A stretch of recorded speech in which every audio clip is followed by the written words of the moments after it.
pues quizás estuvieran ustedes hoy entrevistando a Chef y hablándole de mí. Pero nada, así es la vida y solo Dios sabe el porqué de las cosas. Realmente siempre que entreno pienso en ese incidente. Cada vez que me subo en mi corazón con Dada Chef. Quiero, ¿verdad?, públicamente tener la oportunidad, ¿verdad? Y quiero enviarle un mensaje a la familia. Realmente yo no, ¿sabes? No está en mis manos lo que pasó. No me vean como un enemigo. Entiendan que pudo haber sido yo el perjudicado y mi familia pues estuviese en sus zapatos. Solo les pido que no me falten al respeto, ya que yo no tengo nada, definitivamente nada que ver. Yo solo vengo a hacer un trabajo. Soy una persona bien pobre que quiere pues trabajar y sacar hacia adelante a su familia, y creo que se nos escapa de nuestras manos una vez nos trepamos al ring. No sabemos qué va a pasar. Sebelum menjadi juara dunia WBC kelas ringan super, Subriel Matias sudah lebih dulu dikenal membuat lawan berpikir dua sampai tidak ada lagi tempat untuk lari. Di atas ring, dia tanpa tenang, namun setiap langkah maju membawa sebuah akhiri pertarungan. Tapi ada satu malam di mana kemenangan tidak terasa seperti kemenangan, dan satu pertarungan itu yang mengubah karir, hidup, dan cara dunia memandang olahraga ini. Sebelum sampai ke malam itu, kita perlu mengenal siapa sebenarnya Subriel Matias. Dia berasal dari Puerto Rico, pulau yang melahirkan banyak petarung keras dan mental baja. Matias tumbuh dalam tinju jalanan, keras, langsung tanpa basa-basi. Gaya itu terbawanya ke ring profesional.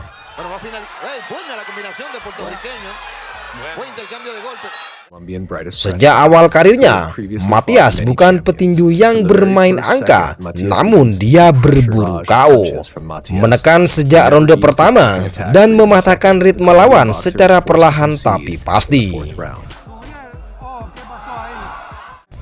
Namun di belahan dunia yang berbeda, ada petinju lain yang juga sedang membangun mimpinya. Namanya Maksim Dadachev, petinju asal Rusia dengan gaya yang sangat kontras dibandingkan Matias.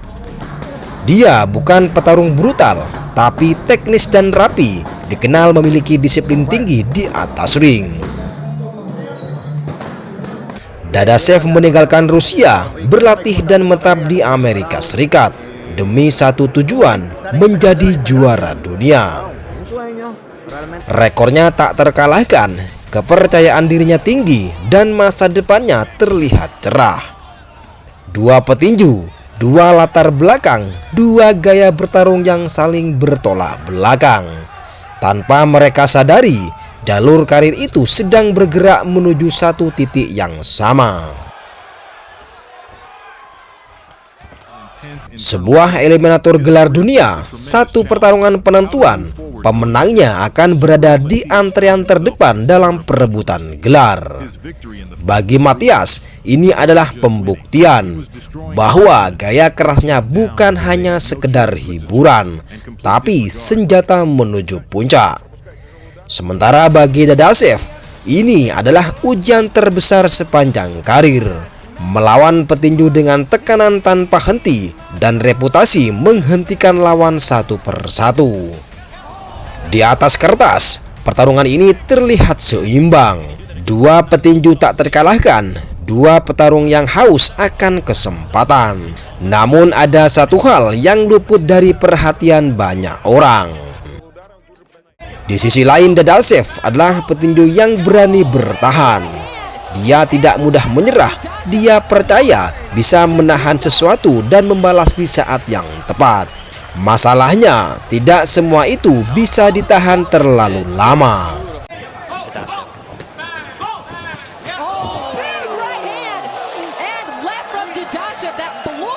Keduanya menjalani persiapan tanpa kontroversi. Tidak ada trash talk berlebihan dan tidak ada drama.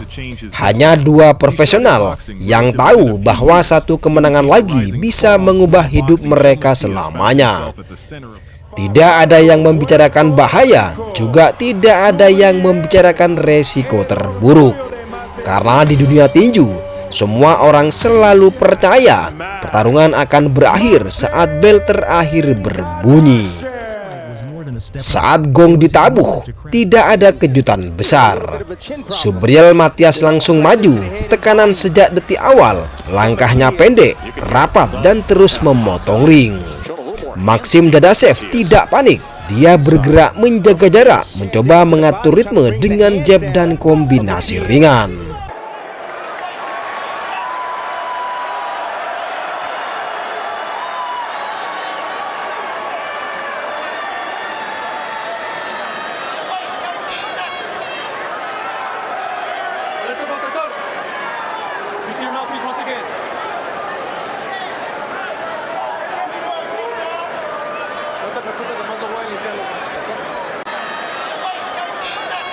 Memasuki di ronde tengah, perbedaan gaya mulai terasa jelas. Matias tetap maju tanpa henti, tidak ada perubahan tempo, juga tidak ada penurunan tenaga. Sebaliknya, Dadachev mulai lebih sering bertahan. Gerak kakinya melambat, kombinasinya tak lagi sebersih di awal. Namun dia tetap berdiri, tetap membalas dan menolak mundur.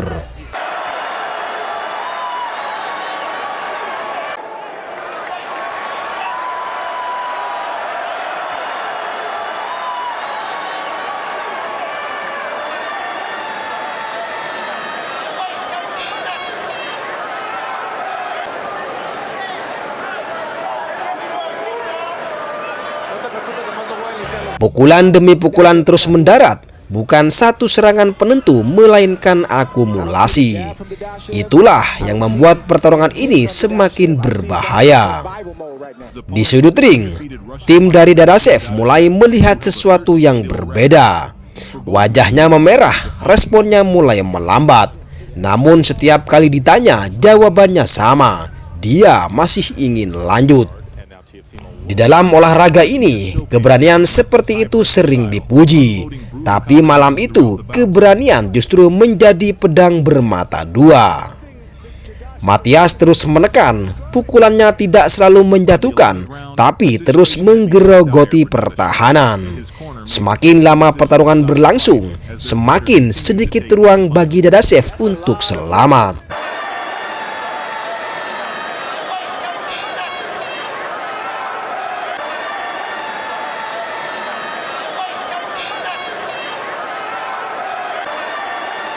Memasuki ronde-ronde akhir, situasi berubah drastis.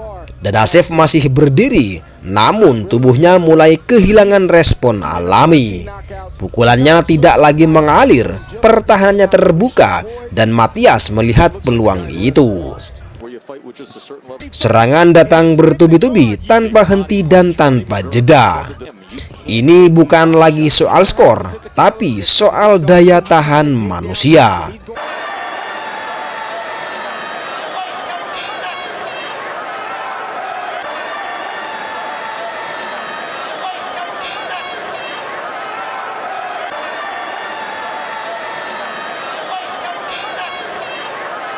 Di akhir ronde ke-11, pelatih Dadachev akhirnya berdiri dan meminta pertarungan dihentikan.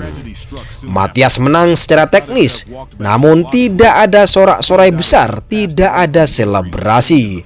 Karena sejak saat itu, semua orang mulai menyadari ada sesuatu yang tidak beres. Dia dibantu turun dari ring, berjalan perlahan menuju lorong belakang arena. Disinilah kamera sudah beralih, sorotan penonton mulai padam. Tetapi justru disinilah masalahnya sebenarnya dimulai. Beberapa saat kemudian, Dadachev tidak lagi mampu berdiri. Dalam perjalanan menuju ruang ganti, kondisinya memburuk dengan cepat. Tim medis segera bertindak. Dadachev dilarikan ke rumah sakit terdekat. Diagnosisnya serius, pendarahan di otak. Dokter tidak punya banyak waktu. Dia langsung menjalani operasi darurat untuk mengurangi tekanan di dalam kepalanya. Setelah itu, Dadachev ditempatkan dalam kondisi koma yang diinduksi secara medis. Seluruh dunia tinju menunggu kabar dan berharap.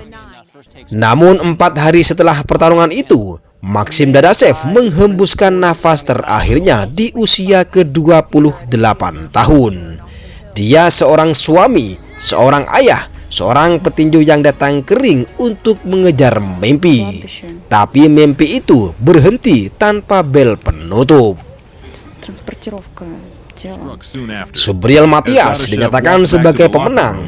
Namun sejak malam itu tidak ada euforia dalam setiap kemenangannya. Dia tidak merayakan KO tersebut, juga tidak pernah membicarakannya dengan bangga.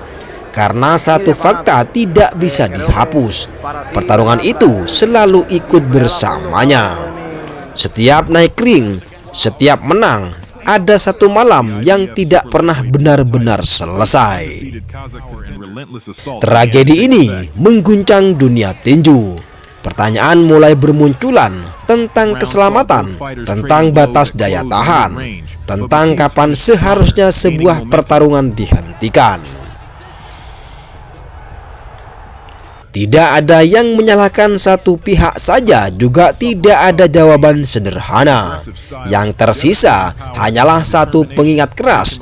Tinju adalah olahraga dengan resiko nyata. Kadang resikonya dibayar dengan harga tertinggi.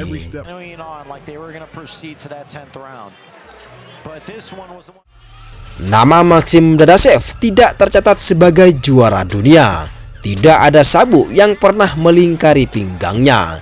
Namun kisah ini menjadi bagian dari sejarah tinju, bukan karena gelar, melainkan karena harga yang dia bayarkan. Dia mengingatkan dunia bahwa di balik sorak penonton dan cahaya lampu arena ada resiko yang tidak selalu terlihat.